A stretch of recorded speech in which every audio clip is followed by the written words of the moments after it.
I say that, there's a glimmer of hope coming out of Canada, and it seems perhaps that it's starting to be reflected from the top down in terms of politicians. Leslyn Lewis, who's running for the leadership, I believe, of the Conservative Party, starting to make sense.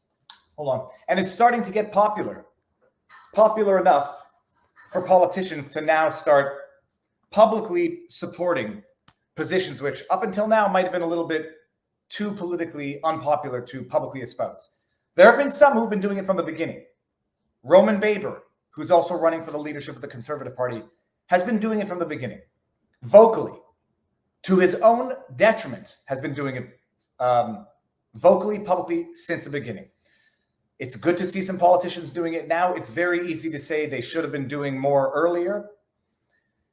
The only problem with that is one has to be self-reflective. If I say that about them, there are other people who are going to say it about me. Viva, you should have known 2 weeks into this pandemic that it was never going to be 2 weeks to flatten the curve, that it was always going to turn into this. I think I learned pretty quickly and I became relatively vocal pretty early on, but someone can say, Viva, why didn't you do it 2 weeks earlier? Better late than never.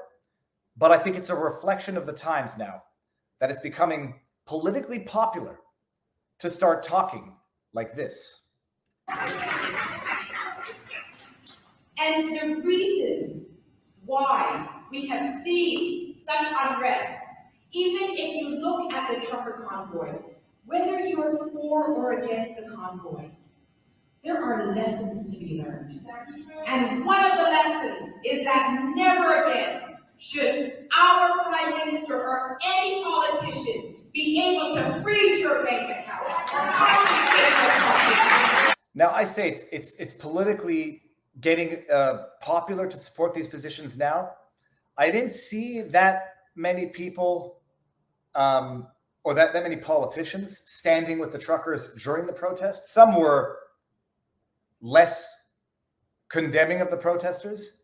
I think some might have had some photo ops and then it became toxic and people backed away for a bit. Now it's becoming somewhat more popular. So better late than never, but better to state the obvious that no government should have the right to arbitrarily, unilaterally, without any protocol of the court system, in as much as you can trust it to be somewhat as corrupt potentially as the political system itself, but bypassing the watchful eye of the court system, politicians should not have the right to say, banks, you get to freeze the accounts of people we've identified for whatever the reason, and we'll immunize you when we do it. It's a no-brainer. And when I say that Justin Trudeau single-handedly, although he's probably, working with people, has done more to destroy the very fabric of Canadian society than anybody out there, when you cause people to question the safety of banking and investment in a country, guess what people do? They pull their money from the banks, as there was a bank run when they froze the accounts, and they disincentivize, or at the very least destabilize, a country and people from investing in that country. Leslyn Lewis is now saying it loud and proud.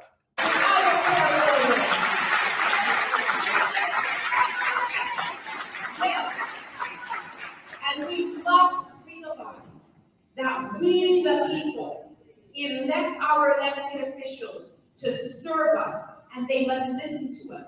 And when they have an issue, those truckers, they went to their councillors, they went to their members of parliament. Nobody was listening. So some of them drove all the way from BC to go to Ottawa to speak to their elected officials. And what happened? They were called racists and misogynists and bigots. I like her. This is not what and how a leader leads in times of peril. I believe that a good leader in times of difficulty will unite the country. Yeah, will unite the country. Those people are putting us all at risk. Justin Trudeau. They take up space, the anti-vaxxers. They're racist, misogynist. Oh, I have nothing but disdain for Justin Trudeau. But I posted a clip. I'm gonna play the highlight right now. Attack. It's the idea that they drove to Ottawa. These people, the rabble of society, they have no business stepping foot in Ottawa. That's our town. That's where the government works. That's not for the people. And they were invading. It's like they had no right to go there and protest their own capital because they're lowly, hoi polloi, just ship us our food, ship us our devices, and shut the hell up, is basically what Justin Trudeau did, said, and continued to do afterwards. And when they show up there, it's, what's the word I'm looking for? It's thumbing the nose at the elitist government.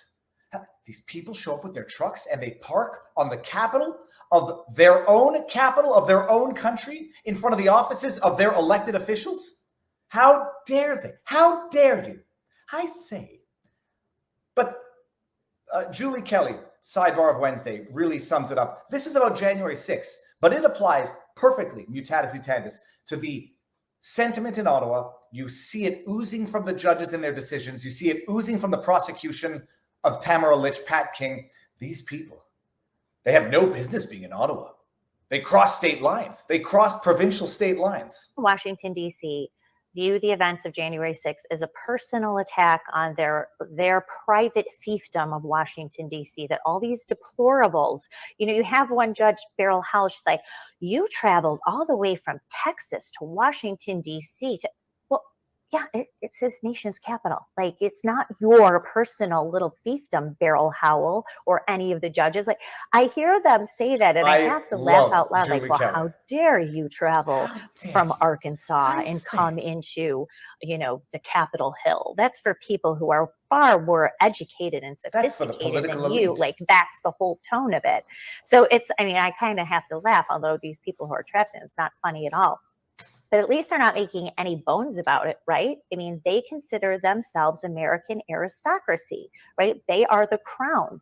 These are their little subjects. She's talking about the crown. She's talking about the crown, like the Canadian crown. Which is funny because we've been told the Capitol building was built by slaves, and after George Floyd, they were taking down all kinds of statues of people in the U.S. Capitol. Now all of a sudden, it's like it's like their own private fiefdom, and I love it. Because in the entire time that protest was going down in Canada, where was Trudeau?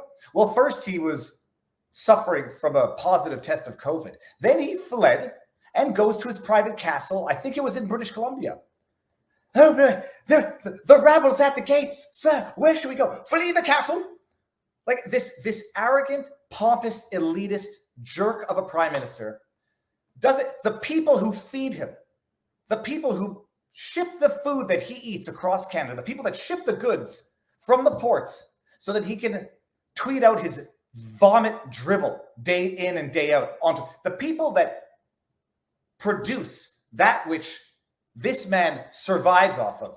He can't step foot out and say, what's your grief and how can we discuss it? No, the man who groped a reporter and apologized for it 20 years ago, the man who dressed in blackface more times than he can count, the man who fired the Indigenous woman Mojag that he appointed, Minister of Justice, Attorney General, the man, what was some of the other scandals? The man who is guilty of all of the accusations he hurls at others comes out and says, this racist, transphobic, anti-black racist, extremist protest, I won't even dignify it. They've come to my castle, and I'm not even going to talk to them. Run, tuck tail, and hide like the coward that he is, and spends all of his time demonizing the people. The people who are the backbone of a functioning Canadian society, who drive produce across the expansive land that is Canada. What is it, 4,000 kilometers coast to coast? 38 million people, one of the least densely populated countries on earth. They grow the food, they ship the food, they keep society functioning. But the second they show up in their little fiefdom to complain about the fact that the government is crushing their backs, destroying their livelihoods, destroying their lives, how dare you come to my house, my castle,